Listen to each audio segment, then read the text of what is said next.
And I heard a loud voice saying in heaven, "Now is come salvation and strength and the kingdom of our God and the power of his Christ.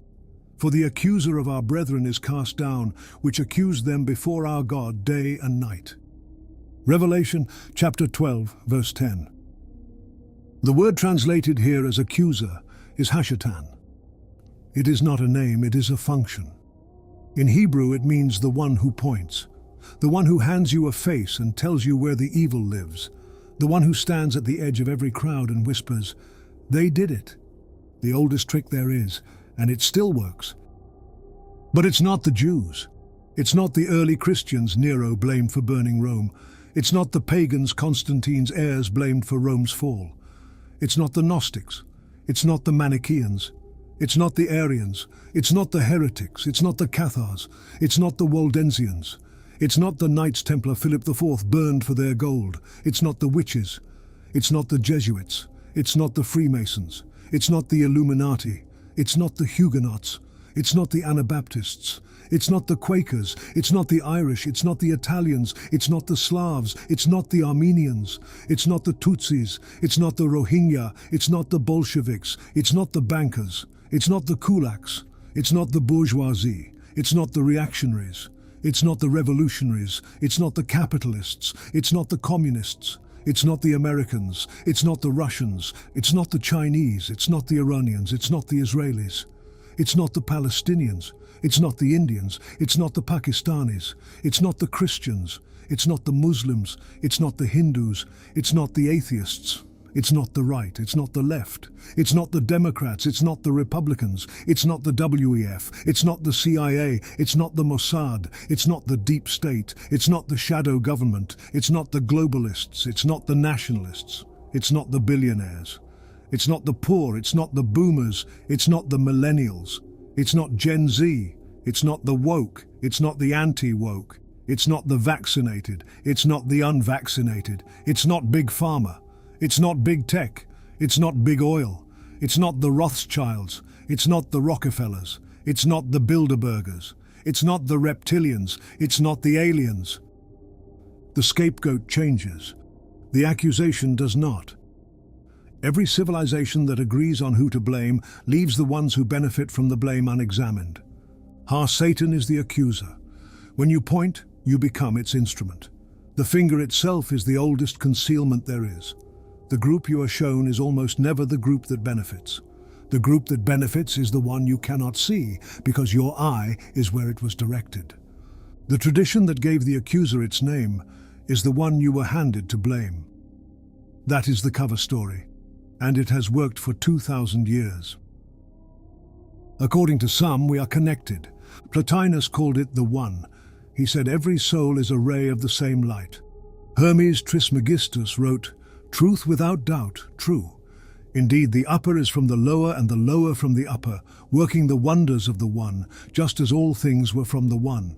The Kabbalists named it Ein Sof, the infinite, and said every soul is a spark struck from it. The Buddhists drew Indra's net. Every jewel reflects every other jewel, and in each reflection the whole net appears. Bohm called it the implicate order, a reality in which separation is the illusion and wholeness is what is.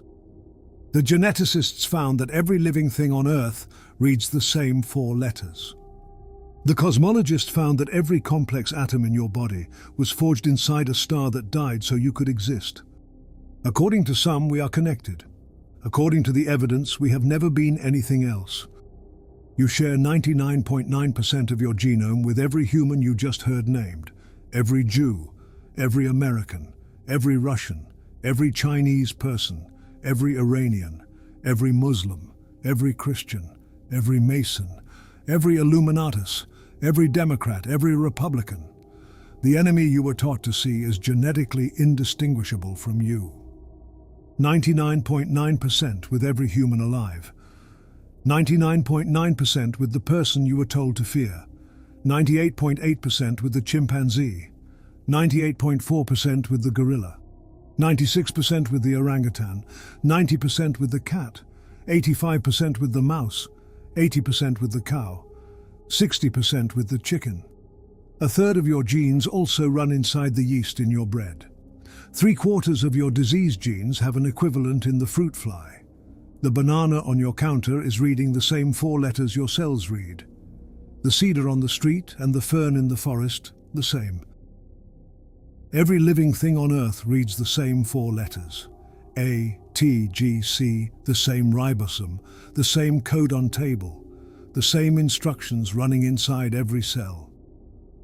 An alien biochemist, opening a cell from a cedar and a cell from you, would see the same machine running the same sentence. You and the cedar share a sentence. You have never in all your life met anything that was not a variation of what you are. Every stranger on the train is 99.9% you. The tree outside your window is running the same ribosome your cells run. The bird in the branch is translating the same codons your body translates right now, while you read this.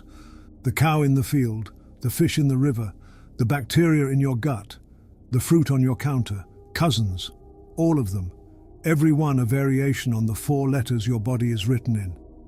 You have never been alone. You have never, for a single second of your life, been alone. The sentence the cedar writes with its roots, and the sentence you write with your breath are, at the level where the letters live, the same sentence. And you have spent your life being told who to hate. 4 letters, 1 body, a single unbroken sentence written across 4 billion years. This is the miracle we are, and this is how we are eating ourselves alive. Species going extinct at 100 to 1,000 times the background rate recorded across the fossil record. Wild vertebrate populations down an average of 73% since 1970, not cut in half, cut by nearly 3/4. 90% of the large ocean predators gone in a single human lifetime. The Amazon cut or burned by roughly 1/5 in 50 years. Coral bleached on every continent that has coral. Insect biomass down more than 75% inside protected reserves, where it was supposed to be safe. Topsoil lost faster than it forms. Aquifers running dry on every inhabited continent. Plastic islands larger than some countries. A 6th mass extinction, named in the peer-reviewed literature by working scientists. The planet that made you is being unmade, and the unmaking is the work of the only species that was ever told it had been made in the image of God. Microplastics in human blood, microplastics in the placenta, the child before it is born already a landfill, microplastics in testicular tissue, microplastics in breast milk, PFAS, the forever chemical, in the blood of nearly every American tested, NOx and fine particulate in every lung that has breathed a city in the last 50 years.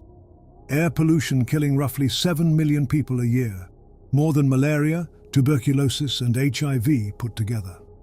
Ultra-processed food, now more than half the calories in most wealthy countries. Obesity rates tripled since 1975. Type 2 diabetes in children, a disease that did not exist in children a generation ago. Endocrine disruptors in baby bottles, in receipts, in cosmetics, in couches, in the water coming out of the tap. Sperm counts in the industrialized world down by more than half since 1973, and the decline is accelerating. 7 of the 10 most prescribed drugs on Earth treat conditions caused by how we live. A generation of parents watching their children develop diseases their grandparents could not name. The first American generation in recorded history expected to live shorter lives than the one that raised it. Your body, the body that carried your ancestors across 100,000 years of famine and plague and war, is losing in the richest decades ever recorded to what we put in the food and the water and the air. Depression and anxiety climbing year over year in every population measured. The WHO recorded a 25% global increase in the first year of the pandemic alone. Loneliness declared a public health crisis by a Surgeon General of the United States. A child's attention auctioned every morning to whoever bids highest on the exchange. Suicide climbing among young men, climbing every year, in the richest country that has ever existed. Deaths of despair, a new phrase. The old vocabulary was not big enough for what was happening. Addiction rates with no historical precedent. Sleep collapsing across every demographic with a phone. A generation that has never known silence. The quiet certainty, in tens of millions of people, that something is wrong and no symptom quite names it. Inversion is when the low is called high and the high is called low, when the ritual becomes the brand, when the initiation becomes the subscription, when the sacred is sold as content and the profane is sold as liberation. Children sexualized by algorithms optimizing for engagement regardless of cost. Pornography, the first sex education most boys receive before they have ever held a girl's hand. Irony armored against every form of sincerity, so that anyone who speaks plainly is the one who looks naive. Relationships reduced to swipes, rituals without content, content without rituals, wedding vows cribbed from sitcoms, funerals live-streamed, grief monetized, mourning turned into a 30-second video with captions, art judged by reach, truth judged by engagement, prophets laughed off, comedians treated as prophets, then cancelled for the same sentences that earned them the title. The vocabulary of the sacred, loaded into advertisements for sneakers. The vocabulary of therapy weaponized to end friendships. A civilization that has forgotten what its own sentences mean, still speaking them, louder every year to drown out the silence underneath. Active wars running simultaneously in multiple theaters. Civilian casualty counts the press has stopped bothering to update. Refugees at numbers not seen since the Second World War. Hunger weaponized as policy. Famine in regions where there is a functioning supermarket one border away. Children killed by munitions manufactured by companies whose stock their parents' pension funds own. Prisons fuller than they have ever been in absolute numbers. Trust in every institution, across every measured country, in freefall. Neighbors who live on the same street for 10 years and have never spoken. A society that produces enough food to feed itself 3 times over and cannot feed itself once. Power measurably reduces empathic neural function. Daka Keltner at Berkeley has documented this for 20 years. The traits that climb competitive hierarchies cluster into what clinicians call the dark tetrad. Narcissism, Machiavellianism, psychopathy, sadism. Babiak and Hare on corporate psychopaths. Kevin Dutton on the presence of psychopathy in leadership, across countries and across centuries. The people selected by the system are, on average, the people the system was designed to advance. The system selects for these traits. The individuals are almost beside the point. This is the rung you have felt your whole life, and no one has been willing to say out loud. The person in charge is rarely the best person. Very often, they are the worst person you have ever worked near. The reason is the filter. The filter was built by the previous generation of people who passed through it to reproduce themselves in the next. The accuser sits at the top of every such filter, because an accuser can blame a Jew or a Muslim or a Russian or a poor person, and the filter keeps running and the filter keeps producing more people like him. This is what every list of enemies was always concealing. This is the design of the trap. It requires your participation. It needs your hands on the lever and your eyes locked on the shadow it told you to hate. But a lie this massive cannot hold its own gravity. The machine assumes it has won, forgetting the oldest law of physics. Pressure does not just crush, pressure is a forge. The concrete is heavy, but the root is older. The spell shatters the absolute second you refuse to speak its vocabulary. We drop the accusation. We step back from the wheel. And watch what the earth does with the silence. Forests come back when we stop cutting. They do. It has been measured. Give a felled forest 50 years of quiet, and the canopy closes. Fisheries rebound within a decade of protection. It is not theoretical. It has happened in dozens of documented marine reserves. Wolves returned to Yellowstone, and the rivers changed course, because the elk moved, because the wolves came back. A predator remembered what it was, and the river remembered. The ozone layer is healing because we chose once in a single decade to stop the aerosol. Proof on record that we can. Bison on the prairies that had forgotten them, beavers reintroduced and wetlands returning the next year. A planet is not broken, it is waiting. A child whose blood has not been tested for PFAS because PFAS is not in the water. Food the body recognizes. A meal that does not leave the body hungrier than before. Air that does not burn the lung. A morning walk through a city where the air is an old friend. Sleep, real sleep. the kind the grandmothers had, a body that moves because it was built to. Soil, sun, water, the oldest medicines, a sperm count that is not a national emergency, an endocrine system left alone to do its work. The body remembers it was waiting. Attention as sovereign territory. Boredom as a birthright. Children growing up inside their own heads, not inside somebody else's feed. A childhood no one is allowed to monetize or prey upon. Coming of age at the speed of life, not the speed of the internet. Desire discovered only when they are ready, guided by love, not by a search bar. 2-hour conversations where nobody looked at a phone, a room where no machine is listening. Silence that is no longer terrifying. Grief held by a community at a table for a week because there is nowhere more important to be. Sex inside love. Friendship outside transaction. Sincerity walking back into the room, and the ironists going quiet because their weapons do not fire on it. Art judged by whether it moves something real in the chest. Neighbors who have dinner every Thursday. A table long enough to seat the whole street, and on most Thursdays it does. A child who grows up in a city and does not know what it is to fear another child on the playground. A vocabulary that fits the thing it names, the work of calling things what they are, begun again. The interior remembers. It was waiting. The filter that selects the dark tetrad was built by the dark tetrad. Don't expect it to reform itself.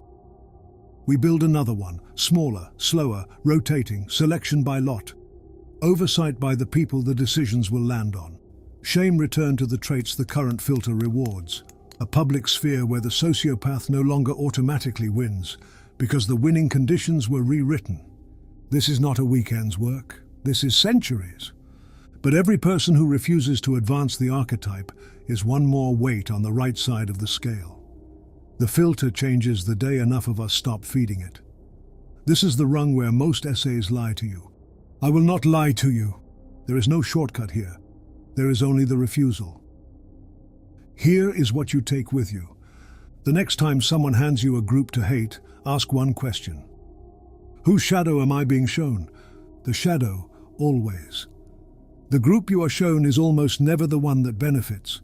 The one that benefits is the one you cannot see because your eye is where it was directed. You will not always get the answer right. You will sometimes point anyway. But as long as the question is running in your head, the accuser cannot finish the sentence he started. Whose shadow am I being shown? Ask it of every headline. Ask it of every story that hands you a group and tells you where the evil lives. Ask it when it is convenient.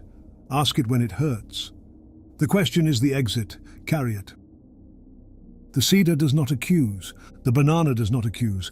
Only we do. And the day we stop, the sentence we share begins to mean something it has never meant before.